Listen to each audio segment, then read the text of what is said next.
greet you all in the precious name of our Lord and Savior Jesus Christ. ನಿಮ್ಮೆಲ್ಲರನ್ನು ಯೇಸು ಕ್ರಿಸ್ತನ ನಾಮದಲ್ಲಿ ವಂದಿಸುತ್ತೇವೆ.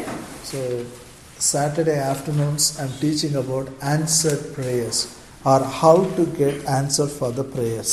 ಮತ್ತು ಶನಿವಾರ ಮಧ್ಯಾಹ್ನ ನಾನು ಉತ್ತರಿಸಲ್ಪಟ್ಟಿರುವಂತಹ ಪ್ರಾರ್ಥನೆಗಳು ಅಥವಾ ನಮ್ಮ ಪ್ರಾರ್ಥನೆಗಳಿಗೆ ಹೇಗೆ ಉತ್ತರ ನಾವು ಹೊಂದ್ಕೊಳ್ಬೇಕು ಅಂತ ಕಲಿಸ್ಕೊಡ್ತಾ ಇದ್ದೀನಿ. When our prayers are answered, Jesus said, your joy will be full. ನಮ್ಮ ಪ್ರಾರ್ಥನೆಗಳು ಉತ್ತರಿಸಲ್ಪಟ್ಟಾಗ ಯೇಸು ಕ್ರಿಸ್ತನ ಹೇಳಿದ್ನೇನೆಂದ್ರೆ ನಿಮ್ಮ ಸಂತೋಷವು ಪರಿಪೂರ್ಣವಾಗ್ತದೆ. Joy will be full. ನಿಮ್ಮ ಸಂತೋಷವು ಪರಿಪೂರ್ಣವಾಗ್ತದೆ. Ask in my name, it will be answered. Then let your joy may be full, Jesus said. ಯೇಸು ಹೇಳಿದ್ರು, ನನ್ನ ಹೆಸರಿನಲ್ಲಿ ಬೇಡಿಕೊಳ್ಳಿರಿ, ಆವಾಗ ನೀವು ಉತ್ತರ ಹೊಂದಿಕೊಂಡಾಗ ನಿಮ್ಮ ಸಂತೋಷವು ಪರಿಪೂರ್ಣವಾಗುವುದು. I thank God for all the prayers what God has answered. ದೇವರು ಉತ್ತರಿಸಿರುವಂತ ಎಲ್ಲಾ ಪ್ರಾರ್ಥನೆಗಳಿಗೆ ದೇವರಿಗೆ ವಂದನೆ. But there are some prayers which is not answered also. ಆದ್ರೆ ಕೆಲವು ಪ್ರಾರ್ಥನೆಗಳಿವೆ ಅದಕ್ಕೆ ಉತ್ತರ ಹೊಂದ್ಕೊಳ್ಳಿಲ್ಲ. If the prayer is answered, joy will be full. ಪ್ರಾರ್ಥನೆಗೆ ಉತ್ತರ ಸಿಕ್ಕರೆ ಸಂತೋಷ ಪರಿಪೂರ್ಣವಾಗ್ತದೆ. Prayers are not answered. ಆ ಪ್ರಾರ್ಥನೆಗಳಿಗೆ ಉತ್ತರ ಬಂದಿಲ್ಲ ಅಂದ್ರೆ Hello. It's something we have to really seriously think. ಇದು ಬಹಳ ಗಂಭೀರವಾಗಿರೋ ವಿಷಯವಾಗಿದೆ, ನಾವು ಯೋಚನೆ ಮಾಡಬೇಕು. I have decided. ನಾನು ನಿರ್ಧಾರ ಮಾಡಿದ್ದೇನೆ. Personally, because I have so many prayers which God has to answer still. ಇನ್ನು ಬಹಳ ಪ್ರಾರ್ಥನೆಗಳಿವೆ, ದೇವರು ನನಗಾಗಿ ಕೂಡ ಉತ್ತರವನ್ನು ಕೊಡಬೇಕು. So many things I pray for revival, so many things, for ministry. ಸೇವೆಗಾಗಿ, ಉಜ್ಜೀವನಕ್ಕಾಗಿ, ಅನೇಕ ವಿಷಯಗಳಿಗಾಗಿ ಪ್ರಾರ್ಥನೆ ಮಾಡ್ತೇನೆ. So the best solution is in the word of God. ಮತ್ತು ಉತ್ತಮವಾಗಿರುವ ಪರಿಹಾರ ಎಲ್ಲಿಂದ ಅಂದ್ರೆ ಬೈಬಲ್ ಇಂದ, ದೇವರ ವಾಕ್ಯದಿಂದ. See, God is always good, God is always perfect. ದೇವರು ಯಾವಾಗಲೂ ಒಳ್ಳೆಯಾತನಾಗಿದ್ದಾನೆ, ಆತನು ಪರಿಪೂರ್ಣವಾಗಿದ್ದಾನೆ. He will never commit mistake. ಆತನು ಎಂದಿಗೂ ತಪ್ಪನ್ನು ಮಾಡುವುದಿಲ್ಲ. If prayers are not answered, then I have to examine my heart. ನನ್ನ ಪ್ರಾರ್ಥನೆಗಳಿಗೆ ಉತ್ತರ ಸಿಕ್ಕಿಲ್ಲ ಅಂದ್ರೆ ನಾನು ನನ್ನ ಹೃದಯವನ್ನು ನಾನು ಪರೀಕ್ಷಿಸಬೇಕು. There is some problem. I have to find out where I am going wrong. ನಾನು ಎಲ್ಲಿ ತಪ್ಪು ಮಾಡ್ತಾ ಇದ್ದೇನೆ, ನನ್ನಲ್ಲಿ ಯಾವ ಸಮಸ್ಯೆ ಇದೆ ಅಂತ ಗುರುತಿಸಬೇಕು. So turn your Bible to Gospel of John 15th chapter verse 7. ನಿಮ್ಮ ಬೈಬಲ್ಗಳನ್ನು ಯೋಹಾನನ ಬರೆದ ಸುವಾರ್ತೆ 5ನೇ ಅಧ್ಯಾಯ 7ನೇ ವಾಕ್ಯ ತಿರುಗಿಸ್ರಿ. If you abide in me and my words abide in you, you shall ask what you will, and it shall be done unto you. ನೀವು ನನ್ನಲ್ಲಿಯೂ ನನ್ನ ವಾಕ್ಯಗಳು ನಿಮ್ಮಲ್ಲಿಯೂ ನೆಲೆಗೊಂಡಿದ್ದರೆ ಏನು ಬೇಕಾದರೂ ಬೇಡಿಕೊಳ್ಳಿರಿ, ಅದು ನಿಮಗೆ ದೊರೆಯುವುದು. Hallelujah. This is a scripture we took for this study. ಈ ಒಂದು ಅಧ್ಯಯನಕ್ಕಾಗಿ ಈ ವಾಕ್ಯವನ್ನು ತಗೊಂಡಿದ್ದೇವೆ. If you abide in me, my words abide in you, you shall ask what you will, it shall be done unto you. ಇಲ್ಲಿ ಯೇಸು ಹೇಳ್ತಾ ಇದ್ದಾರೆ, ನೀವು ನನ್ನಲ್ಲಿಯೂ ನನ್ನ ವಾಕ್ಯಗಳು ನಿಮ್ಮಲ್ಲಿಯೂ ನೆಲೆಗೊಂಡಿದ್ರೆ ನೀವು ಏನಾದ್ರೂ ಪ್ರಾರ್ಥನೆ ಮಾಡಿದ್ರೆ, ಏನಾದ್ರೂ ಬೇಡಿಕೊಂಡ್ರೆ ಹೊಂದ್ಕೊಳ್ತೀರಿ. So before you start the prayer, I said the first step to get the answer for our prayer is we should be convinced God wants to answer our prayers. ಮೊದಲನೇ ಹೆಜ್ಜೆ ನಮ್ಮ ಪ್ರಾರ್ಥನೆಗಳಿಗೆ ಉತ್ತರ ಹೊಂದ್ಕೊಳ್ಬೇಕಾಗಿದ್ರೆ ಮೊದಲನೇ ಹೆಜ್ಜೆ ನಮ್ಗೆ ಗೊತ್ತಿರಬೇಕು, ನಮ್ಗೆ ಸಂಪೂರ್ಣವಾಗಿ ಪಕ್ಕಾ ಒಂದು ಮನವರಿಕೆ ಆಗ್ಬೇಕು. ಏನಂದ್ರೆ ದೇವರು ನನ್ನ ಪ್ರಾರ್ಥನೆಗಳಿಗೆ ಉತ್ತರ ಕೊಡುವಾತನಾಗಿದ್ದಾನೆ. Before I begin prayer only I will know God will answer my prayer. ನಾನು ಪ್ರಾರ್ಥನೆ ಮಾಡೋದಕ್ಕಿಂತ ಮೊದಲೇ ನನಗೆ ಗೊತ್ತಿರ್ತದೆ ಏನಂದ್ರೆ ನನ್ನ ದೇವರು ನನ್ನ ಪ್ರಾರ್ಥನೆಗೆ ಉತ್ತರ ಕೊಡ್ತಾನೆ. And God's word gives us this assurance and confidence. ಮತ್ತು ದೇವರ ವಾಕ್ಯವೇ ನಮಗೆ ಈ ಒಂದು ಭರವಸೆ, ಖಚಿತತೆಯನ್ನು ಕೊಡ್ತದೆ. John 15:7, when you think about it, it gives you confidence. ಈ ವಾಕ್ಯ ಓದಿದ್ವಲ್ಲ, ಯೋಹಾನ 15:7ನೇ ವಾಕ್ಯ, ಈ ವಾಕ್ಯದ ಬಗ್ಗೆ ಯೋಚನೆ ಮಾಡಿದಾಗ ನಿಮ್ಗೆ ಒಂದು ಭರವಸೆ, ಒಂದು ಖಚಿತತೆ ಕೊಡ್ತದೆ. I am in Christ, God's word is in me, so I will pray, he will answer. ನಾನು ಯೇಸು ಕ್ರಿಸ್ತನಲ್ಲಿದ್ದೇನೆ, ದೇವರ ವಾಕ್ಯ ನನ್ನೊಳಗಿದೆ, ನಾನು ಪ್ರಾರ್ಥನೆ ಮಾಡಿದಾಗ ಆತನು ಉತ್ತರ ಕೊಡ್ತಾನೆ. John 16:23, in my name you will ask, my father will do it. ಯೋಹಾನ 16:23, ನನ್ನ ಹೆಸರಿನಲ್ಲಿ ನೀವೇನಾದರೂ ಬೇಡಿಕೊಂಡ್ರೆ ನನ್ನ ತಂದೆಯು ಅದನ್ನು ಕೊಡುವನು. These scriptures should be thorough for us. ಈ ವಾಕ್ಯಗಳು ನಮಗೆ ಎಲ್ರಿಗೂ ಸರಿಯಾಗಿ ಗೊತ್ತಿರಬೇಕು. Call unto me, I will answer you. Jeremiah 33 verse 3. ಯೆರೆಮೀಯ 33ನೇ ಅಧ್ಯಾಯ 3ನೇ ವಾಕ್ಯ, ನನ್ನನ್ನು ಕೇಳಿಕೋ, ನಾನು ಉತ್ತರ ಕೊಡುವೆನು. ಸದುತ್ತರವನ್ನು ಕೊಡುವೆನು. These scriptures should not get out of our eyes. We should know this gives us the assurance and confidence. before we pray only. When I pray, God will answer. ಈ ವಾಕ್ಯಗಳು ಯಾವಾಗಲೂ ನಮ್ಮ ಮನಸ್ಸಲ್ಲಿ ಇರ್ಬೇಕು, ನಮ್ಮ ಹೃದಯದಲ್ಲಿ ಇರ್ಬೇಕು, ನಮಗ್ ಗೊತ್ತಿರ್ಬೇಕು. ನಾನು ಯಾವಾಗ ಪ್ರಾರ್ಥನೆ ಮಾಡ್ತೀನೋ ದೇವ್ರ ಉತ್ತರ ಕೊಡೇ ಕೊಡ್ತಾನೆ. When I say prayer, I'm talking about prayer of petition. ನಾನು ಪ್ರಾರ್ಥನೆ ಅಂತ ಹೇಳಿದಾಗ ನಾನು ವಿಜ್ಞಾಪನೆಯ ಪ್ರಾರ್ಥನೆ ಬಗ್ಗೆ ಮಾತಾಡ್ತಾ ಇದ್ದೇನೆ. Petition. Okay. ವಿಜ್ಞಾಪನೆ. Okay. ಮನವಿ. See, there are different. See, praise and worship is a prayer. ಸ್ತುತಿ ಆರಾಧನೆಯು ಒಂದು ತರದ ಪ್ರಾರ್ಥನೆ ಆಗಿದೆ. It is so many things. We are it's praying for the needs. I'll put it like this: praying for the needs. ಬೇಡಿಕೆಗಳಿಗಾಗಿ ಪ್ರಾರ್ಥನೆ ಮಾಡುವಂತದ್ದು. We should be specific. ನಾವು ಪ್ರಾರ್ಥನೆ ಮಾಡುವಾಗ ಬಹಳ ನಿರ್ದಿಷ್ಟವಾಗಿ ನಾವು ಪ್ರಾರ್ಥನೆ ಮಾಡಬೇಕು. So first we should be convinced before we pray God wants to answer. ಮೊದಲನೇದಾಗಿ ಪ್ರಾರ್ಥನೆ ಮಾಡೋದಕ್ಕಿಂತ ಮುಂಚೆ ದೇವರು ನನ್ನ ಪ್ರಾರ್ಥನೆಗೆ ಉತ್ತರ ಕೊಡ್ತಾನೆ ಅಂತ ನಮ್ಮೊಳಗೆ ಒಂದು ಅರಿವಿಕೆ ಆಗ್ಬೇಕು, ನಮ್ಗೆ ಗೊತ್ತಿರಬೇಕು. Second thing needed for the prayers to be answered is we should decide what we want from God on the basis of the promise of the word of God. ಎರಡನೇದಾಗಿ ಏನಂದ್ರೆ ದೇವರ ವಾಕ್ಯ, ದೇವರ ವಾಗ್ದಾನಗಳ ಮೇಲೆ ನಾವು ನಿಂತ್ಕೊಂಡು ದೇವರಿಂದ ನಮಗೆ ಏನ್ ಬೇಕು ಅಂತ ನಿರ್ಧಾರ ಮಾಡಬೇಕು. So before we pray only we should find out from the word of God what is the promise for my prayer. ಪ್ರಾರ್ಥನೆ ಮಾಡೋದಕ್ಕಿಂತ ಮೊದಲೇ ನಾವು ದೇವ್ರ ವಾಕ್ಯದಿಂದ ಹುಡುಕ್ಬೇಕು. ನನ್ನ ಈ ಬೇಡಿಕೆಗಾಗಿ, ನನ್ನ ಈ ಪ್ರಾರ್ಥನೆಗೆ ದೇವ್ರ ವಾಕ್ಯದಲ್ಲಿ ಏನೆಲ್ಲ ವಾಗ್ದಾನಗಳಿವೆ. If some people say pray for me, good, we will pray. But when you pray, on what basis you pray? What is the promise where you decide, yeah, this is God's will, this is what God wants me to. We should pray like that. ಯಾರಾದ್ರೂ ಬಂದು ನಿಮಗೆ ಹೇಳ್ತಾರೆ ಪ್ರಾರ್ಥನೆ ಮಾಡ್ರಿ ಅಂತ, ಅವಾಗ ನೀವು ಗುರುತಿಸಬೇಕು ಏನಂದ್ರೆ ಈ ಬೇಡಿಕೆಗಾಗಿ ನಾನು ಯಾವ ವಾಗ್ದಾನ ಉಪಯೋಗಿಸಬೇಕು, ಯಾವ ವಾಗ್ದಾನದ ಮೇಲೆ ನಿಂತ್ಕೊಂಡು ಪ್ರಾರ್ಥಿಸಬೇಕು. Praying for job. ಉದಾಹರಣೆಗೆ ಒಂದು ಕೆಲಸಕ್ಕಾಗಿ ಪ್ರಾರ್ಥನೆ ಮಾಡುವುದು. What is the promise in the Bible? Bible ಅಲ್ಲಿ ಏನ್ ವಾಗ್ದಾನ It should ಇದೆ? be definite. When you are, it is definite. You are sure what you are praying.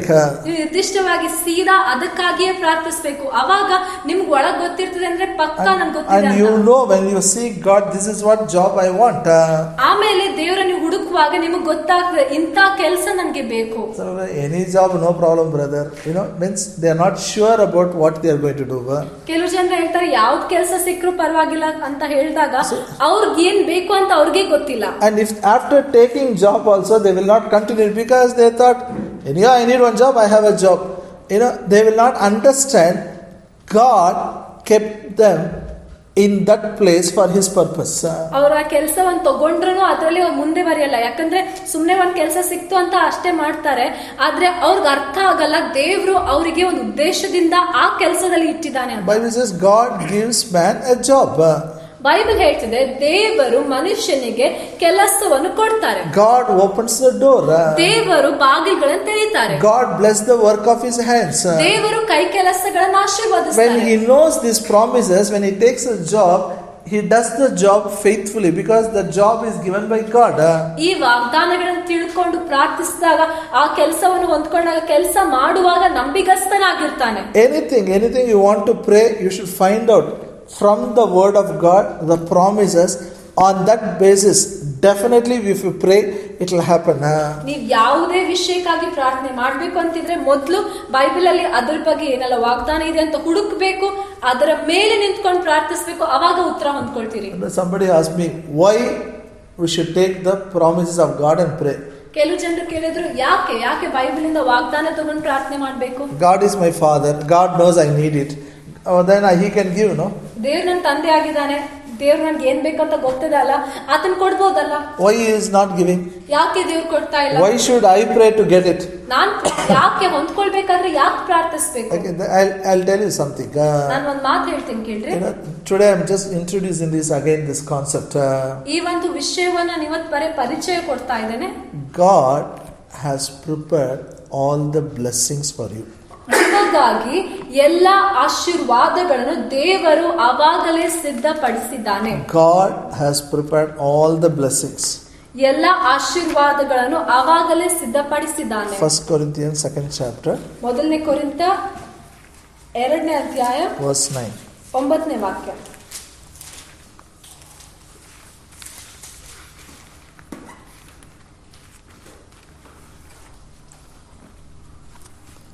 But as it is written, eye hath not seen, nor ear heard, neither have entered into the heart of man the things which God had prepared for them that love him. ಆದರೆ ಬರೆದಿರುವ ಪ್ರಕಾರ ದೇವರು ತನ್ನನ್ನು ಪ್ರೀತಿಸುವವರಿಗಾಗಿ ಸಿದ್ಧ ಮಾಡಿರುವಂತದ್ದೆಲ್ಲವನ್ನು ಕಣ್ಣು ಕಾಣಲಿಲ್ಲ, ಕಿವಿ ಕೇಳಲಿಲ್ಲ, ಅದರ ಭಾವನೆಯು ಮನುಷ್ಯನ ಹೃದಯದಲ್ಲಿ ಹುಟ್ಟಲಿಲ್ಲ. ಕನ್ನಡದಲ್ಲಿ ನನ್ನಿಂದ ಹೇಳ್ರಿ.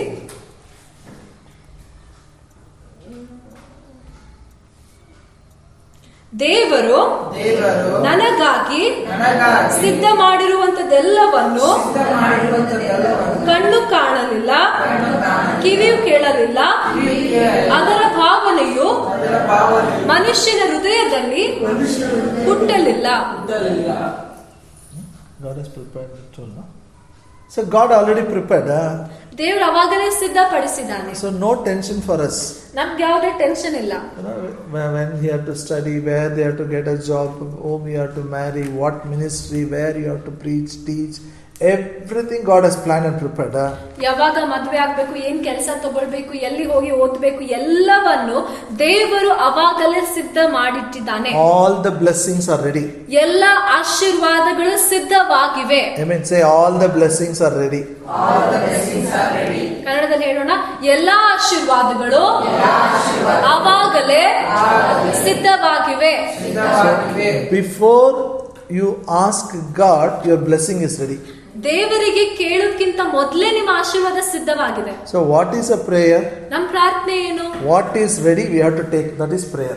ಯಾವುದು ಸಿದ್ಧವಾಗಿದೆಯೋ ಅದನ್ನು ತಗೊಳ್ಬೇಕು, ಅದೇ ನಮ್ಮ ಪ್ರಾರ್ಥನೆ. Hallelujah. I am going step by step, okay? ನಾನು ಹೆಜ್ಜೆ ಹೆಜ್ಜೆಯಾಗಿ ಹೋಗ್ತೇನೆ.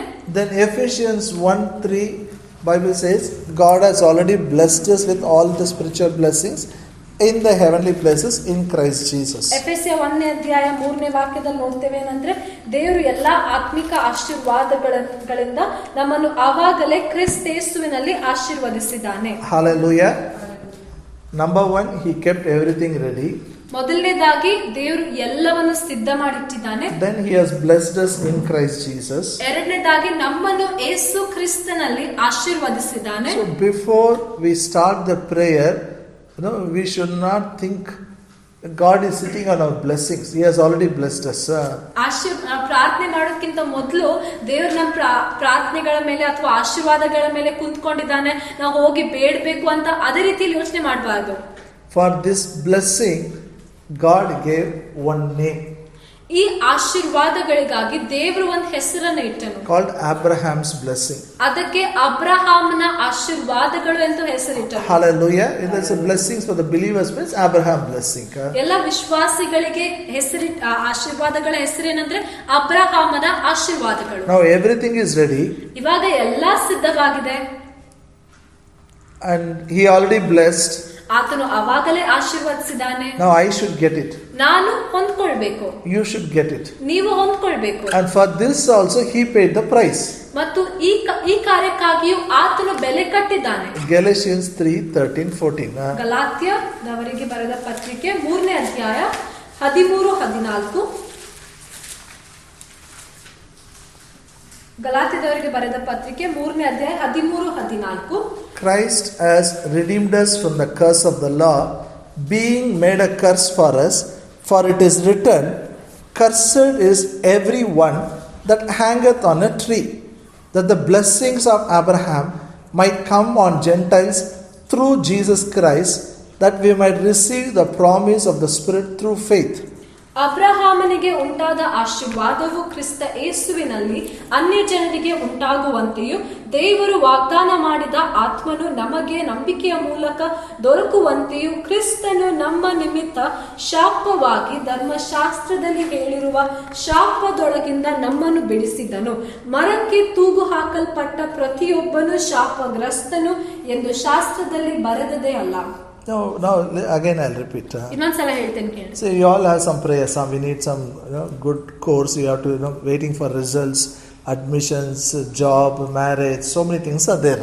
ನಿಮ್ಮೆಲ್ಲರಿಗೆ ಕೆಲವು ಬೇಡಿಕೆಗಳಿವೆ. ಒಂದು ಕೆಲಸ ಸಿಗ್ಬೇಕು, ಅಥವಾ ಮದುವೆ ಆಗ್ಬೇಕು, ಅಥವಾ ಕೋರ್ಸ್ ನಲ್ಲಿ ಹೋಗುವಂತದ್ದು ಯಾವುದು ಅಂತ ಗೊತ್ತಿಲ್ಲ, ಅಥವಾ ರಿಸಲ್ಟ್ ಗಾಗಿ we need to pay my fees. Fees ಕಟ್ಟಬೇಕಾಗ್ತದೆ. We all have a need. ನಮ್ಮೆಲ್ಲರಿಗೆ ಒಬ್ಬೊಬ್ಬರಿಗೆ ಬೇಡಿಕೆಗಳಿವೆ. Hallelujah. Hallelujah. So we will pray for it. ನಾವು ನಮ್ಮ ಬೇಡಿಕೆಗಾಗಿ ಪ್ರಾರ್ಥನೆ ಮಾಡ್ತೇವೆ. We should understand God has already prepared everything. ನಾವು ಅರ್ಥ ಮಾಡ್ಕೊಳ್ಬೇಕು, ಎಲ್ಲವನ್ನು ದೇವರು ಅವಾಗಲೇ ಸಿದ್ಧ ಮಾಡಿಟ್ಟಿದ್ದಾನೆ. God has blessed already. ನಮ್ಮನ್ನು ಅವಾಗಲೇ ಆಶೀರ್ವದಿಸಿದ್ದಾನೆ. And for that blessing, Christ died on the cross. ಮತ್ತು ಆ ಆಶೀರ್ವಾದಕ್ಕಾಗಿ ಕ್ರಿಸ್ತನು ಶಿಲುಬೆಯ ಮೇಲೆ ಸತ್ತನು. God wants you to possess every blessing what He has planned for you. ನಿಮಗಾಗಿ ಸಿದ್ಧ ಮಾಡಿಟ್ಟಿರುವಂತ, ಯೋಜನೆ ಹಾಕಿರುವಂತ ಪ್ರತಿಯೊಂದು ಆಶೀರ್ವಾದಗಳನ್ನು ನೀವು ಸ್ವಾಧೀನ ಮಾಡಬೇಕು ಅಂತ ದೇವರು ಬಯಸ್ತಾನೆ. You are not ordinary child. ನೀವು ಸಾಧಾರಣವಾಗಿರುವ ಮಗು ಅಲ್ಲ. Now my prayer has to be answered. ಇವಾಗ ನನ್ನ ಪ್ರಾರ್ಥನೆಗೆ ಉತ್ತರ ಸಿಗಲೇಬೇಕು. Why my prayer will be answered? ಯಾಕೆ ನನ್ನ ಪ್ರಾರ್ಥನೆಗೆ ಉತ್ತರ Why ಸಿಗಬೇಕು? I have to receive blessing? ಯಾಕೆ ನನ್ನ ಆಶೀರ್ವಾದಗಳನ್ನು For ಹೊಂದ್ಕೊಳ್ತೇನೆ? my blessing, Jesus died on the cross. ನನ್ನ ಆಶೀರ್ವಾದಗಳಿಗಾಗಿ ಯೇಸು ಕ್ರಿಸ್ತನು ಶಿಲುಬೆ ಮೇಲೆ ಸತ್ತನು. Now 2 Corinthians 6:18. 2 ಕೊರಿಂಥ 6ನೇ ಅಧ್ಯಾಯ 18ನೇ ವಾಕ್ಯ. 2 ಕೊರಿಂಥ 6ನೇ ಅಧ್ಯಾಯ 18ನೇ ವಾಕ್ಯ. And I will be a father unto you, you shall be my sons and daughters, says the Lord Almighty. ಇದಲ್ಲದೆ ನಾನು ನಿಮ್ಮನ್ನು ಸೇರಿಸಿಕೊಂಡು ನಿಮಗೆ ತಂದೆ ಆಗಿರುವೆನು, ನೀವು ನನಗೆ ಕುಮಾರ ಕುಮಾರಿಯರು ಆಗಿರುವಿರೆಂದು ಸರ್ವಶಕ್ತನಾದ ಕರ್ತನು ಹೇಳುತ್ತಾನೆ. Hallelujah. So I am in a new covenant. ನಾನು ಒಂದು ಹೊಸ ಒಡಂಬಡಿಕೆಯಲ್ಲಿದ್ದೇನೆ. God says, you will be my sons and daughters, I am your father. ದೇವರು ಹೇಳ್ತಾನೆ, ನೀನು ನನ್ನ ಮಗಳು ಮಗನು ಆಗಿರ್ತೀರಿ ಮತ್ತು ನಾನು ನಿಮಗೆ ತಂದೆ ಆಗಿರುವೆನು. Hallelujah. Now one child wants something. ಈಗ ಒಂದು ಮಗುಗೆ ಏನಾದ್ರೂ ಬೇಕಾದ್ರೆ Who has to pay? Child will pay, father will pay. ಯಾರಲ್ಲಿ ಹಣ ಕಟ್ಟಬೇಕು? ಮಗು ಕಟ್ತದ, ತಂದೆ ಕಟ್ತದ? One child wants one small chocolate. ಒಂದ್ ಚಿಕ್ಕ ಮಗುಗೆ ಒಂದ್ ಚಾಕ್ಲೇಟ್ ಬೇಕಾದ್ರೆ Who has to pay? ಯಾರು Child ಹಣ has to pay, ಕಟ್ತಾರೆ? father will pay. ಮಗು ಕಟ್ಬೇಕಾ ಅಥವಾ ತಂದೆ ಕಟ್ಬೇಕಾ? ಜೋರಾಗಿ ಯಾರು? So God says, I am your father. ಅದಕ್ಕಾಗಿ ದೇವರು ಹೇಳ್ತಾನೆ, ನಾನ್ ನಿನ್ ತಂದೆ ಆಗಿದ್ದೇನೆ. So no need to worry about fees now. Fees ಬಗ್ಗೆ ಚಿಂತೆ ಮಾಡೋದ್ ಬೇಕಾಗಿಲ್ಲ. Because father has to pay. Father is a father. ಆತ ನಮ್ ತಂದೆ ಆಗಿದ್ದಾನೆ, ತಂದೆ ಕಟ್ಬೇಕು. And it is not he has to pay. He has paid everything by giving his own son, by shedding the blood on the cross. ಕಟ್ಟಬೇಕು ಅಂತ ಅಲ್ಲ, ಆದ್ರೆ ಎಲ್ಲವನ್ನು ಆತನು ತನ್ನ ಮಗನ ಮೂಲಕ, ಯೇಸು ಕ್ರಿಸ್ತನ ಶಿಲುಬೆ ಮೇಲೆ ಪ್ರಾಣ ಕೊಟ್ಟದರ ಮೂಲಕ ಕಟ್ಟಿದ್ದಾನೆ. Hallelujah. Hallelujah. So when this God is my father, ಈ ದೇವರು ನನ್ನ ತಂದೆ ಆಗಿರುವ ಕಾರಣ the way in which I approach him is different now. ಇವಾಗ ನಾನು ಆತನಿಗೆ ಹೋಗಿ ನೋಡುವಂತ ರೀತಿನೇ ಬೇರೆ ಆಗಿರ್ತದೆ. Hallelujah. And the Bible says, okay, one Bible more ಹೇಳ್ತದೆ, scripture. 1 Corinthians 3:21. ಮೊದಲನೇ ಕೊರಿಂಥ 3ನೇ ಅಧ್ಯಾಯ 21ನೇ ವಾಕ್ಯ. Therefore, let no man glory in man, for all things are yours. ಮೊದಲನೇ ಕೊರಿಂಥ 3ನೇ ಅಧ್ಯಾಯ 21ನೇ ವಾಕ್ಯ. ಆದ ಕಾರಣ ಮನುಷ್ಯ ಮಾತ್ರದವರ ವಿಷಯದಲ್ಲಿ ಯಾರು ಹಿಗ್ಗದಿರಲಿ, ಯಾಕೆಂದರೆ ಸಮಸ್ತವೂ ನಿಮ್ಮದು. All things are yours. ಸಮಸ್ತವೂ ನಿಮ್ಮದು. Say, all things are mine. All things are mine. ಎಲ್ಲವೂ ನಂದು, ಸಮಸ್ತವೂ ನನ್ನದು. ಸಮಸ್ತವೂ ನನ್ನದು. One more time. ಇನ್ನೊಂದ್ಸಲ ಹೇಳ್ರಿ, ಸಮಸ್ತವೂ ನನ್ನದು. ಸಮಸ್ತವೂ ನನ್ನದು. Who is your father? ನಿಮ್ ತಂದೆ ಯಾರು? God is a father. ತಂದೆ, ದೇವರು ನಿಮ್ಮ ತಂದೆ ಆಗಿದ್ದಾನೆ. All things are yours. ಇವಾಗ ಸಮಸ್ತವೂ ನಿಮ್ದಾಗಿದೆ. He has planned and kept. ಎಲ್ಲ ಆತನು ಸಿದ್ಧ ಮಾಡಿ ಯೋಜನೆ ಹಾಕಿ ಇಟ್ಟಿದ್ದಾನೆ. Amen. Sorry.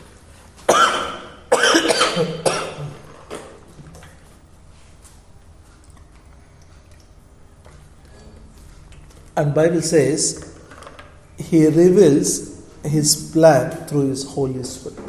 ಅದು ಬೈಬಲ್ ಹೇಳ್ತದೆ, ತನ್ನ ಯೋಜನೆಯನ್ನು ತನ್ನ ಪವಿತ್ರಾತ್ಮನ ಮೂಲಕ ಆತನು ಪ್ರಕಟಿಸ್ತಾನೆ. Hallelujah. Hallelujah. He reveals his plan through Holy Spirit. ಪವಿತ್ರಾತ್ಮನ ಮೂಲಕ ತನ್ನ ಯೋಜನೆಯನ್ನು ಪ್ರಕಟಿಸ್ತಾನೆ. Now you can ask me, ಇವಾಗ ನೀವು ಕೇಳಬಹುದು, God is my father. ದೇವರು ನನ್ನ ತಂದೆ, God loves me. ದೇವರು ನನ್ನ ಪ್ರೀತಿಸ್ತಾನೆ, God has already blessed me everything. ನನ್ಗೆ ಎಲ್ಲಾ ಕೊಟ್ಟು ಆಶೀರ್ವದಿಸಿದ್ದಾನೆ, A plan is ready. ಯೋಜನೆಯೂ ಸಿದ್ಧವಾಗಿದೆ, Price is paid. ಅದಕ್ಕಾಗಿ ಬೆಲೆಯೂ ಕಟ್ಟಲ್ಪಟ್ಟಿದೆ, Everything is mine. ಎಲ್ಲವೂ ಸಮಸ್ತವೂ ನನ್ನದಾಗಿದೆ. Then why I am not having? ಇವಾಗ ಯಾಕೆ ನನ್ನ ಹತ್ರ ಇಲ್ಲ? Why I am not having? ಯಾಕೆ ನನ್ನ ಹತ್ರ ಇಲ್ಲ? Something. For example, some people are praying for mobile, bike, house, car, something. All are praying. But why I am not having? ಕೆಲವು ಜನರು ಮೊಬೈಲ್ಗಾಗಿ, ಮನೆಗಾಗಿ ಅಥವಾ ಕಾರ್ಗಾಗಿ ಪ್ರಾರ್ಥನೆ ಮಾಡ್ತಾ ಇರ್ಬೋದು, ಬೈಕ್ಗಾಗಿ ಕೇಳ್ಬೋದು, ಯಾಕೆ ನನ್ನ ಹತ್ರ ಇಲ್ಲ?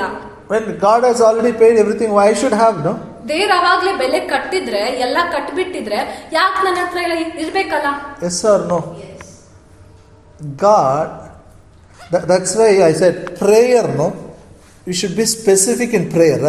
ಅದಕ್ಕಾಗಿ ನಾನು ಹೇಳಿದೆ, ಪ್ರಾರ್ಥನೆ ಮಾಡುವಾಗ ಸೀದಾ ಮಾಡ್ಬೇಕು, ನಿರ್ದಿಷ್ಟವಾಗಿ ಮಾಡ್ಬೇಕು. You should not allow whatever you want to give Lord. Whenever you want to give Lord. That's what some people pray. ದೇವರಿಗೆ ಎಂದಿಗೂ ಪ್ರಾರ್ಥನೆ ಮಾಡಬಾರ್ದು, ದೇವ್ರೆ ಏನಾದ್ರೂ ಕೊಡು ದೇವ್ರೆ, ಯಾವಾಗಾದ್ರೂ ಕೊಡು ದೇವ್ರೆ. And what is God's will? ಗೊತ್ತಿಲ್ಲ.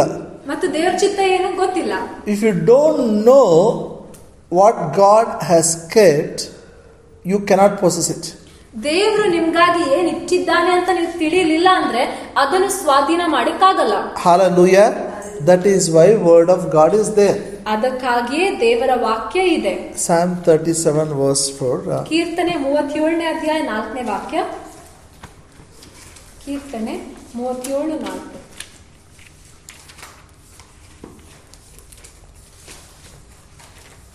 Delight yourself also in the Lord. He shall give you the desires of thine heart. ಆಗ ಯೆಹೋವನಲ್ಲಿ ಸಂತೋಷಿಸುವಿ ಮತ್ತು ಆತನು ನಿನ್ನ ಇಷ್ಟಾರ್ಥಗಳನ್ನೆಲ್ಲ ನೆರವೇರಿಸುವನು. Hallelujah. I told you that another translation says, He gives your heart desires.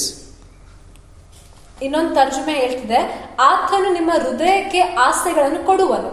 How He gives? ಅದನ್ನು ಹೇಗೆ ಕೊಡ್ತಾನೆ? Through the word of God. ದೇವರ ವಾಕ್ಯದಿಂದ. Hallelujah. So believers' life, how we are going to have? ಈ ವಿಶ್ವಾಸಿಗಳ ಜೀವನದಲ್ಲಿ ನಾವು ಹೇಗೆ ಹೊಂದ್ಕೊಳ್ತೇವೆ? Not whether you want to give whenever you want to give. No, we should pray with this desire. ಯಾವಾಗ ಬೇಕು ದೇವ್ರೆ ಅವಾಗ ಕೊಡು, ಏನಾದ್ರೂ ಕೊಡು ಅಂತ ಇಲ್ಲ, ಒಂದು ಆಸೆಯಿಂದ ಪ್ರಾರ್ಥಿಸಬೇಕು. This desire, what God put in your heart, should become your prayer point. ದೇವರು ನಿಮ್ಮ ಹೃದಯದಲ್ಲಿ ಹಾಕಿರುವಂತ ಈ ಆಸೆಯು ನಿಮ್ಮ ಪ್ರಾರ್ಥನೆ ವಿಂತಿ ಆಗ್ಬೇಕು. Hallelujah. What are you praying? ಯಾವ ವಿಷಯಕ್ಕಾಗಿ ಪ್ರಾರ್ಥನೆ ಮಾಡ್ತಾ ಇದ್ದೀರಿ? Say, I pray my desires. I pray my desires. ನನ್ನ ಆಸೆಗಳನ್ನೇ ಪ್ರಾರ್ಥಿಸ್ತೇನೆ. And how this desire comes? ಈ ಆಸೆಗಳು ಹೇಗೆ ಬರ್ತವೆ? Through the word of God. ದೇವರ ವಾಕ್ಯದಿಂದ. Hallelujah. Everything, I'm telling you, anything you want from God, you should find out, well, what is that promise? ನಿಮ್ ದೇವರಿಂದ ಏನಾದ್ರೂ ಬೇಕಾಗಿದ್ರೆ ಬೈಬಲ್ ಇಂದ ಹುಡುಕಿ ನೋಡ್ರಿ, ಆ ವಾಗ್ದಾನ ಯಾವುದು? And once if you know it is written, you will have an assurance. ವಾಗ್ದಾನ ಬರೆಯಲ್ಪಟ್ಟಿದೆ ಅಂತ ನಿಮ್ಗೆ ಗೊತ್ತಾದಾಗ ಒಂದು ಖಚಿತತೆ ಇರ್ತದೆ. This word gives a desire. ದೇವರ ವಾಕ್ಯವು ಒಂದು ಆಸೆಯನ್ನು ಕೊಡ್ತದೆ. Okay, I'll give one more example. I'll give, then I'll come further. For example, ಒಂದು ಉದಾಹರಣೆ ಕೊಡ್ತೇನೆ. Bible says you should be at the top, not at the bottom. Bible ಹೇಳ್ತದೆ ನಾವ್ ಯಾವಾಗ್ಲೂ ಮೇಲೆ ಇರ್ಬೇಕು, ಕೆಳಗಡೆ ಇರಬಾರ್ದು. Yes or no? ಹೌದಾ ಇಲ್ಲ? So what are you praying? ಯಾವ ವಿಷಯಕ್ಕಾಗಿ ಪ್ರಾರ್ಥನೆ ಮಾಡ್ತಾ ಇದ್ದೀರಿ? While you are studying only, you are preparing. I want rank, Lord. ಓದುವಾಗ್ಲೇ ನೀವು ಆಸೆ ಪಡ್ತೀರಾ ಅಂದ್ರೆ ದೇವ್ರೆ ನನಗೆ ರ್ಯಾಂಕ್ ಬೇಕು ದೇವ್ರೆ. In life I want to come up. ಜೀವನದಲ್ಲಿ ನಾನು ಮೇಲೆ ಬರ್ಬೇಕು, ಉನ್ನತವಾಗಿ ಬರ್ಬೇಕು. Why you will come up in life? ಯಾಕೆ ನೀವು ಜೀವನದಲ್ಲಿ ಮೇಲೆ ಬರ್ತೀರಾ?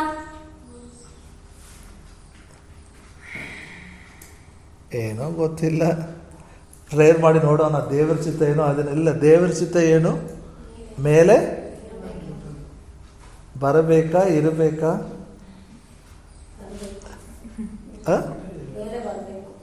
ಮೇಲೆ ಬರಬೇಕು. You have to be there. That is the God's will. ನೀವು ಮೇಲೆ ಇರಬೇಕು. Once you decide it, no one can stop you coming up in life. ನೀವು ಒಂದ್ಸಲ ನಿರ್ಧಾರ ಮಾಡ್ಕೊಂಡ್ರೆ ಜೀವನದಲ್ಲಿ ಮೇಲೆ ಬರೋದಕ್ಕೆ ಯಾರು ನಿಲ್ಸಕ್ಕಾಗಲ್ಲ. No one can stop. ಯಾರು ನಿಲ್ಸಕ್ಕಾಗಲ್ಲ. Why? ಯಾಕೆ? God has prepared. It's a part of a God's plan. ದೇವರು ಸಿದ್ಧ ಮಾಡಿಟ್ಟಿದ್ದಾನೆ, ಅದು ದೇವರ ಯೋಜನೆ ಒಳಗಿದೆ. And that desire is there like a fire in your heart. ಮತ್ತು ನಿಮ್ಮ ಹೃದಯದಲ್ಲಿ ಆ ಆಸೆಯು ಒಂದು ಬೆಂಕಿಯ ತರ ಇದೆ. How he is going to lift you up? ದೇವರು ನಿಮಗೆ ಹೇಗೆ ಮೇಲಕ್ಕೆತ್ತಾನೆ? He will reveal through his Holy Spirit.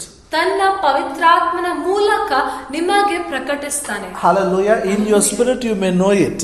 ನಿಮ್ಮ ಆತ್ಮದೊಳಗೆ ನಿಮಗೆ ಗೊತ್ತಾಗ್ತದೆ. Your mind doesn't know. ನಿಮ್ಮ ಮನಸ್ಸಿಗೆ ಗೊತ್ತಿಲ್ಲ. That is why you are praying in tongues. ಅದಕ್ಕಾಗಿಯೇ ನೀವು ಅನ್ಯ ಭಾಷೆಯಲ್ಲಿ ಪ್ರಾರ್ಥನೆ ಮಾಡ್ತಾ ಇದ್ದೀರಿ. You read the Bible. ನೀವು Bible ಓದ್ತೀರಿ. Hallelujah. Holy Spirit will reveal. ಪವಿತ್ರಾತ್ಮನು ಪ್ರಕಟಿಸ್ತಾನೆ. When he reveals, ಆತನು ಪ್ರಕಟಿಸಿದಾಗ the desire becomes strong inside. ಆ ಆಸೆಯು ನಿಮ್ಮೊಳಗೆ ಅದು ಬಹಳ ಬಲವಾಗಿ ಆಗ್ತದೆ. When the desire becomes strong, ಆಸೆಯು ನಿಮ್ಮೊಳಗೆ ಬಲವಾಗಿದಾಗ you observe that believer for few years. ಕೆಲವು ವರ್ಷಕ್ಕಾಗಿ ಆ ಒಂದು ವಿಶ್ವಾಸಿಯನ್ನು ಗಮನಿಸಿ. Just observe him. ಆ ವಿಶ್ವಾಸಿಯನ್ನು ಗಮನಿಸಿ. He will come up in life. ಅವ್ರು ಖಂಡಿತವಾಗಿ ಮೇಲಕ್ಕೆ ಬರ್ತಾರೆ. Because he knows now God is lifting up. God's will. ಯಾಕಂದ್ರೆ ಅವಾಗ ವಿಶ್ವಾಸಿ ಗೊತ್ತಾಗ್ತದೆ ದೇವ್ರು ನನಗೆ ಮೇಲಕ್ಕೆ ಎತ್ತಾ ಇದ್ದಾನೆ, ದೇವರ ವಾಕ್ಯ ಕಾರ್ಯ ಮಾಡ್ತಾ ಇದ್ದಾನೆ. If he doesn't take this word serious, ಈ ವಾಕ್ಯವನ್ನು ಆತನು ಗಂಭೀರವಾಗಿ ತಗೊಳ್ಳಿಲ್ಲ if ಅಂದ್ರೆ, he doesn't have any desire, ಒಳಗೆ ಆಸೆನೇ ಇರ್ಲಿಲ್ಲ ಅಂದ್ರೆ, you observe him for 10 years. 10 ವರ್ಷ ಗಮನಿಸಿ ನೋಡ್ರಿ, Same is better.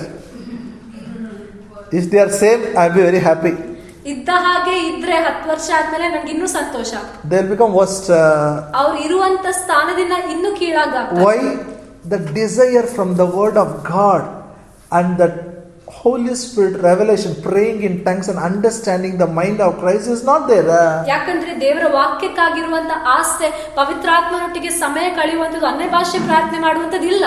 And their prayer is always one general prayer. ಮತ್ತು ಅವ್ರು ಮಾಡುವಂತ ಪ್ರಾರ್ಥನೆ ಯಾವಾಗಲೂ ಸಾಮಾನ್ಯವಾಗಿರ್ತದೆ. They are not bad people. They are all children of God. ಅವ್ರು ಕೆಟ್ಟ ಜನರಲ್ಲ, ದೇವ್ರ ಮಕ್ಕಳೇ. What they will pray?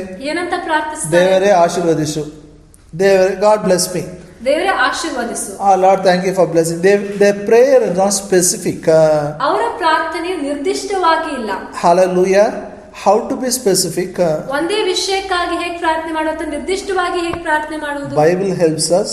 Bible ಸಹಾಯ ಮಾಡ್ತದೆ. Holy Spirit helps us. ಪವಿತ್ರಾತ್ಮನು ಸಹಾಯ ಮಾಡ್ತಾನೆ. Say word of God and Holy Spirit helps me to pray specific.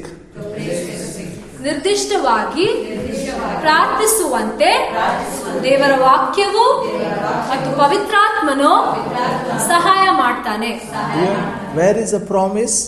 ವಾಗ್ದಾನ ಎಲ್ಲಿದೆ? Holy Spirit will help. ಪವಿತ್ರಾತ್ಮನು ಸಹಾಯ ಮಾಡ್ತಾನೆ. He will help. ಪವಿತ್ರಾತ್ಮನು ಸಹಾಯ When ಮಾಡ್ತಾನೆ. you read it, you should get it. Wow, this is what God wants me to be like this. Bible ಓದುವಾಗ ನಿಮ್ಗೆ ಗೊತ್ತಾಗ್ತದೆ ದೇವ್ರು ನನಗೆ ಈ ರೀತಿಯಾಗಿ ಆಗ್ಬೇಕು ಅಂತ ಬಯಸ್ತಾ So when ಇದ್ದಾರೆ. you're reading Bible, ಬೈಬಲ್ ಓದುವಾಗ for example, you come to Psalm 91. ಉದಾಹರಣೆಗೆ ನೀವು ಕೀರ್ತನೆ 91ನೇ ಅಧ್ಯಾಯಕ್ಕೆ ಬರ್ತೀರಿ. You read verse 16. 16ನೇ ವಾಕ್ಯ ಓದ್ತೀರಿ. With long life will I satisfy him. ದೀರ್ಘಾಯುಷ್ಯನಿಂದ ಆತನನ್ನು ತೃಪ್ತಿ ಪಡಿಸುವೆನು. Then Holy Spirit reveals a plan. ಆಮೇಲೆ ಪವಿತ್ರಾತ್ಮನು ಒಂದು ಯೋಜನೆಯನ್ನು ಪ್ರಕಟಿಸ್ತಾನೆ. You are going to live long life. ನೀನು ದೀರ್ಘಾಯುಷ್ಯನಿಂದ ಅಂದ್ರೆ ದೀರ್ಘಾಯುಷ್ಯನವರೆಗೆ ಜೀವಿಸ್ತೀಯ. If you read another place, ಇನ್ನೊಂದು ವಾಕ್ಯ ಇನ್ನೊಂದು ಕಡೆ it ಓದ್ಕೊಂಡ್ರೆ says you live more than 120 years. ವಾಕ್ಯ ಹೇಳ್ತಿದೆ 120 ವರ್ಷಕ್ಕಿಂತ ಜಾಸ್ತಿ ಜೀವಿಸಿ. One more place, God says, I will bless your food and water, remove the sickness away from you. You will fulfill the number of your days. ಇನ್ನೊಂದು ಕಡೆ ವಾಕ್ಯ ಹೇಳ್ತಿದೆ ನಿನ್ನ ಅನ್ನಪಾನಗಳನ್ನು ಆಶೀರ್ವದಿಸುವೆನು. ನಿನ್ನ Exodus 23rd chapter. ನಾವು ಓದ್ಕೊಳ್ಳೋಣ. ವಿಮೋಚನೆ ಕಾಂಡ 23ನೇ ಅಧ್ಯಾಯ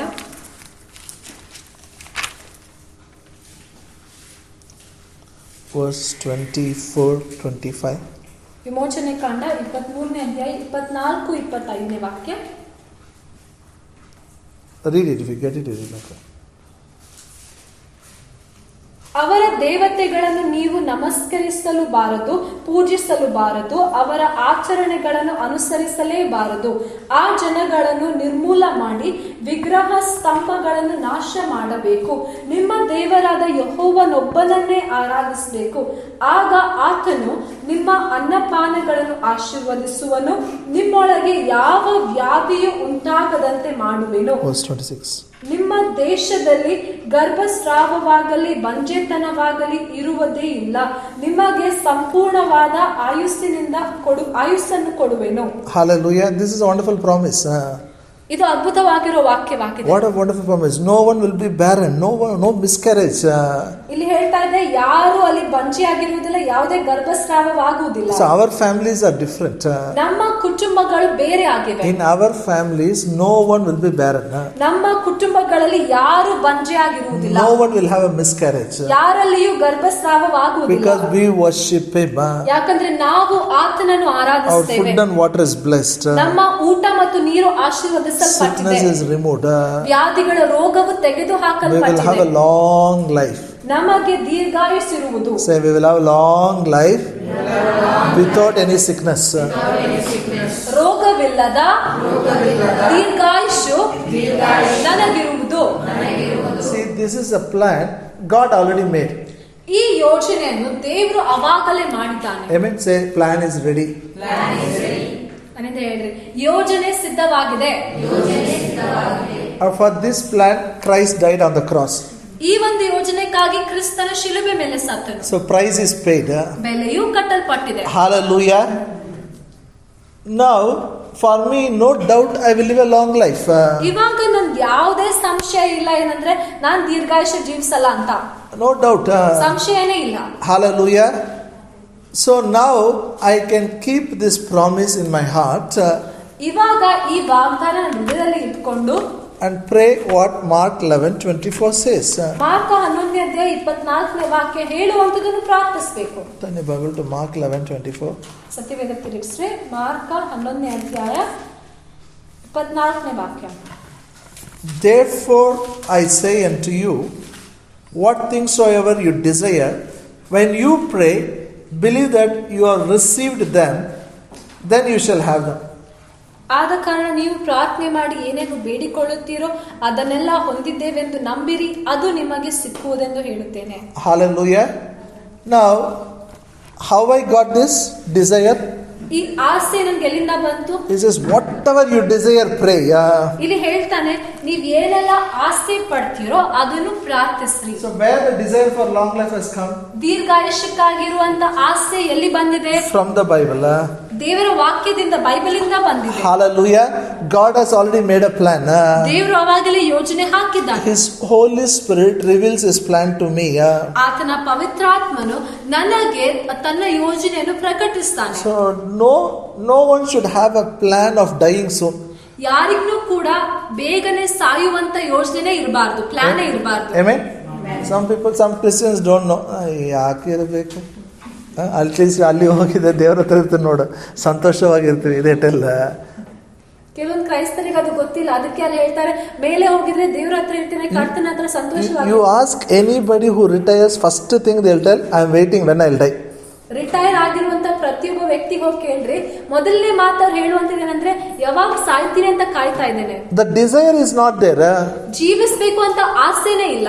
Desire for long life is not there. ದೀರ್ಘಾಯುಷ್ಯಕ್ಕಾಗಿರುವಂತ ಆಸೆನೇ ಇಲ್ಲ. When desire is not there, ಆಸೆನೇ ಇಲ್ಲ ಅಂದ್ರೆ plan is ready, ಯೋಜನೆ ಸಿದ್ಧವಾಗಿದೆ, price is paid. ಬೆಲೆಯೂ ಕಟ್ಟಲ್ಪಟ್ಟಿದೆ. When desire is not there, even they will not pray. ಆಸೆ ಇಲ್ಲ ಅಂದ್ರೆ ಅವ್ರು ಆ ರೀತಿಯಲ್ಲಿ ಪ್ರಾರ್ಥನೆನೂ ಮಾಡಲ್ಲ. They will not say, Father, I thank you, you will satisfy me with long life. ಅವ್ರು ಎಂದಿಗೂ ಹೀಗೆ ಹೇಳುವುದಿಲ್ಲ. ಏನಂದ್ರೆ ತಂದೆಯೇ ನನ್ನನ್ನು ದೀರ್ಘಾಯುಷ್ಯದಿಂದ ತೃಪ್ತಿ ಮಾಡ್ತಿ, ಅದಕ್ಕಾಗಿ ಸ್ತೋತ್ರ. So blessing is there. ಆಶೀರ್ವಾದ ಇದೆ. They cannot possess it. ಆದ್ರೆ ಅವರು ಸ್ವಾಧೀನ ಮಾಡಕ್ಕಾಗಲ್ಲ. Hallelujah. You understand what I'm saying? ಅರ್ಥ ಆಗ್ತಿದೆ ನಿಮ್ಗೆ? Blessing is there. ಆಶೀರ್ವಾದ ಇದೆ. What is a blessing? ಆಶೀರ್ವಾದ ಏನು?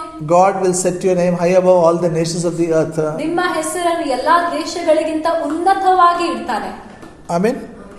Word is if you meditate the word, the desire will be there. ವಾಕ್ಯವನ್ನು ಧ್ಯಾನಿಸ್ರಿ, ಆ ಆಸೆ ಹೃದಯದಲ್ಲಿ ಬರ್ತದೆ. So when you don't meditate the word, ವಾಕ್ಯ ಧ್ಯಾನಿಸ್ಲಿಲ್ಲ ಅಂದ್ರೆ desire is not there. ಆಸೆನೇ ಇಲ್ಲ. When desire is not there, what is life? ಆಸೆ ಇಲ್ಲ ಅಂದ್ರೆ ಜೀವನ ಎಂತದಾಗ್ತದೆ? Get up morning, have breakfast. ಮುಂಜಾನೆ ಎದ್ದು ನಾಷ್ಟ ಮಾಡೋದು, Do whatever comes, no? Do it. ದಿನದಲ್ಲಿ ಏನೆಲ್ಲ ಬರ್ತದೋ ಅದನ್ನೇ ಮಾಡ್ತಾನೆ Again, ಹೋಗುವುದು. eat and sleep. Again, get up and go. Or whatever parents say, they'll do it. Some children, they do it. ಮತ್ತೆ ತಿಂದು ಮಲಗೋದು ಅಥವಾ ಆ ತಂದೆ ತಾಯಿ ಹೇಳುವಂತೆ ಮಾತುಗಳನ್ನು ಮಾಡೋದು. Any job comes, anything they'll do it. Why they do it, they don't know. They got it, they're doing it. ಯಾವುದೇ ಕೆಲಸ ಸಿಕ್ಕರೆ ಮಾಡ್ತಾರೆ. ಯಾಕೆ ಕೆಲಸ ಮಾಡ್ತಾರೆ ಅಂತ ಗೊತ್ತಿಲ್ಲ. ಸಿಕ್ಕಿತು ಅಂತ ಮಾಡ್ತಾರೆ. No desires. ಆಸೆಗಳೇ ಇಲ್ಲ. But they are praying. ಆದ್ರೆ ಪ್ರಾರ್ಥನೆ It's not they are not praying. ಪ್ರಾರ್ಥನೆ ಮಾಡ್ತಾ ಇಲ್ಲ. Their prayer is not motivated by the desires which comes through the promise of God. ದೇವರ ವಾಕ್ಯಗಳ ಮೂಲಕ ಬರುವಂತ ಆಸೆಗಳಿಂದ ಅವರ ಪ್ರಾರ್ಥನೆಗಳು ಪ್ರೋತ್ಸಾಹಿಸಲ್ಪಟ್ಟಿಲ್ಲ. So they don't achieve much in their life. ಅದಕ್ಕಾಗಿ ಅವರು ಜೀವನದಲ್ಲಿ ಜಾಸ್ತಿ ಸಾಧಿಸಕ್ಕಾಗಲ್ಲ. 25 years, 30 years, just ordinary life. 20 ವರ್ಷ 35 ವರ್ಷವರೆಗೆ ಸಾಧಾರಣವಾಗಿರುವಂತ ಜೀವನ ಜೀವಿಸ್ತಾರೆ. Hallelujah. Are you with me? ನನ್ನೊಟ್ಟಿಗಿದ್ದೀರಾ? Say, plan is ready. ನನ್ನಿಂದ ಹೇಳ್ರಿ, ಯೋಜನೆಯು ಸಿದ್ಧವಾಗಿದೆ. Price is paid. ಬೆಲೆಯು ಕಟ್ಟಲ್ಪಟ್ಟಿದೆ.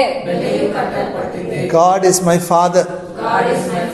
ದೇವರು ನನ್ನ ತಂದೆ ಆಗಿದ್ದಾನೆ. All things are mine. ಸಮಸ್ತವು ನನ್ನದಾಗಿದೆ.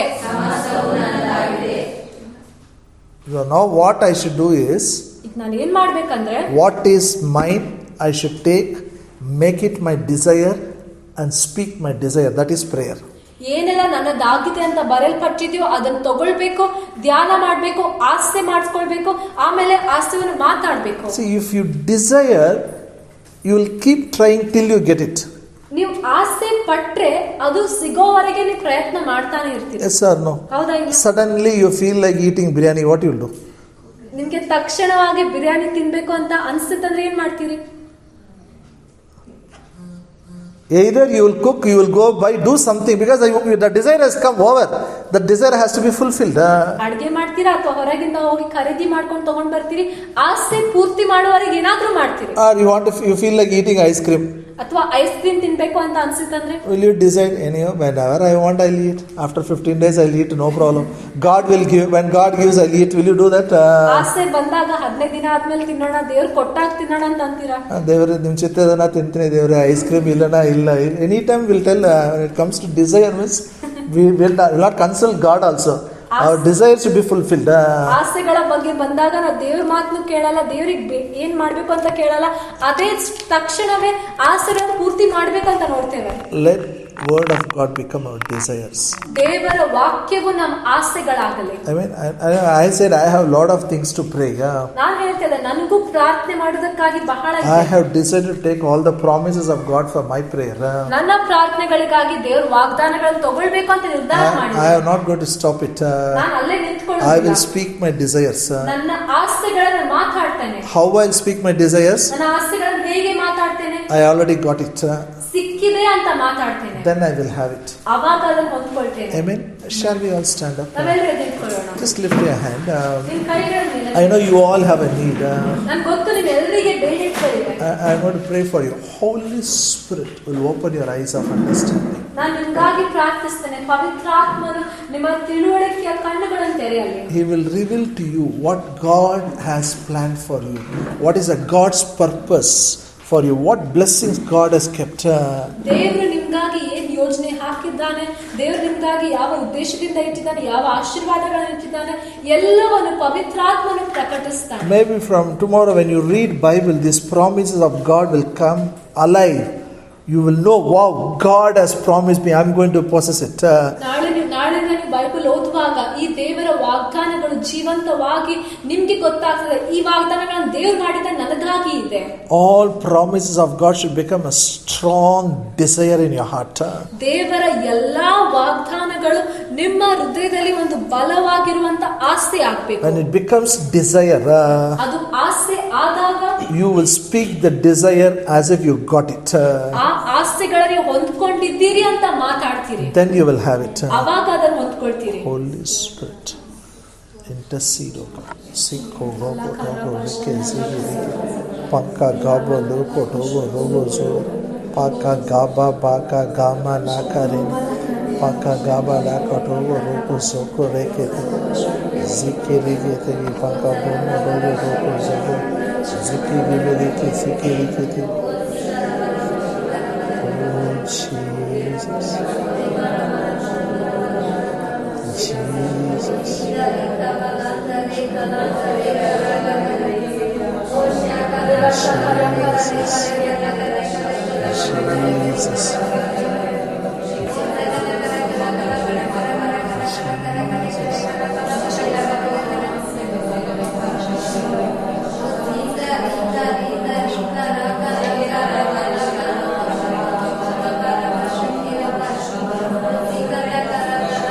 Father, I pray in the name of Jesus, ಅಪ್ಪ ಯೇಸುವಿನ ಹೆಸರಿನಲ್ಲಿ ಪ್ರಾರ್ಥಿಸ್ತೇನೆ, all our prayers will be answered.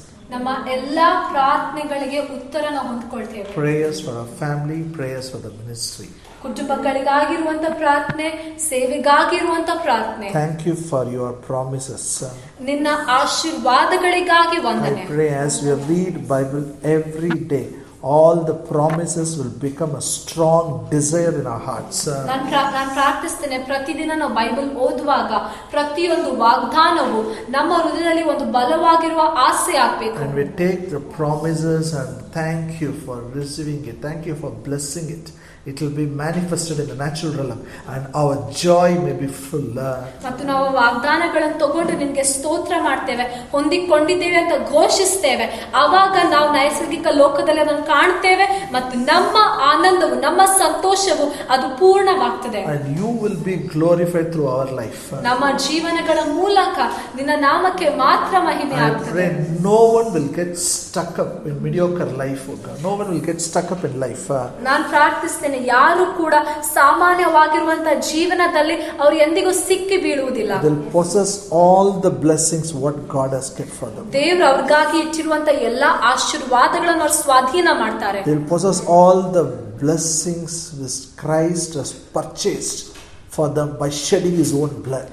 ಕ್ರಿಸ್ತನು ತನ್ನ ಸ್ವಂತ ರಕ್ತವನ್ನು ಸುರಿಸುವುದರ ಮೂಲಕ ಅವ್ರಿಗಾಗಿ ಖರೀದಿಸುವಂತ ಪ್ರತಿಯೊಂದು ಆಶೀರ್ವಾದಗಳನ್ನು ಅವರು ಸ್ವಾಧೀನ ಮಾಡ್ತಾರೆ. In Jesus' name we pray. ಯೇಸು ಕ್ರಿಸ್ತನ ನಾಮದಲ್ಲಿ ಪ್ರಾರ್ಥಿಸ್ತೇವೆ. ಆಮೆನ್.